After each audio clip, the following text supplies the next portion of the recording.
अस्सलाम वालेकुम स्टूडेंट्स। जी 7th class. आज हम स्टार्ट करेंगे उर्दू ए का चैप्टर नंबर 2। आज डेट है 13 अप्रैल 21, ट्यूसडे का दिन है हमारे पास। चैप्टर नंबर 2 का नाम है नात रसूल मकबूल सल्लल्लाहु अलैहि वसल्लम। ठीक है, पहले हम उसकी रीडिंग कर लेते हैं। नात उस नबी की जिसने पैगाम हक़ सुनाया, इंसानियत का रास्ता इंसान को दिखाया, दुनिया संवारने के समझाए सब तरीके, उक़बा हो जिससे बेहतर वो राज भी बताया। नूर उसका सबसे पहले पैदा किया खुदा ने, बस में जहाँ में लेकिन आखिर में सब से आया। हर मोड़ पे जलाई शम्मा हिदायत उसने, जो रास्ता था सीधा एक एक को बताया। ठीक है, अभी हम पेज टर्न करते हैं। पेज नंबर 5 है, आप पेज नंबर 6 पे बाकी रीडिंग।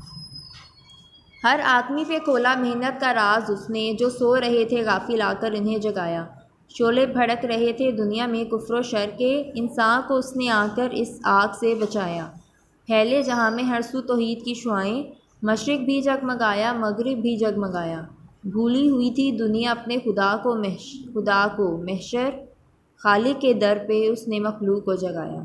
ठीक है, ये आपने नात की रीडिंग करनी है, इसके सही प्रोनाउंस करना है। जो वर्ड्स नहीं पढ़ना आएगा आपको वो आपने किसी से पूछ लेना, गलत नहीं पढ़ना। अब हम इसके करेंगे अल्फाज मायनी, या आपने याद भी करने और नोटबुक पर नोट भी करने हैं। ठीक है, मिड में लाइन लगानी है, डेट मेंशन करने के बाद सबक नंबर लिखने और फिर आपने अल्फाज मायनी करने हैं। बज़्म जहाँ दुनिया की महफिल, पैगाम में हक़ सच्चा पैगाम, खालिक पैदा करने वाला, शर बुराई, शुआएं किरणें, तौहीद अल्लाह को एक मानना, नूर रोशनी। ठीक है, ये अल्फाज मायने आपने याद भी करने और साथ नोटबुक पर नोट भी करने हैं।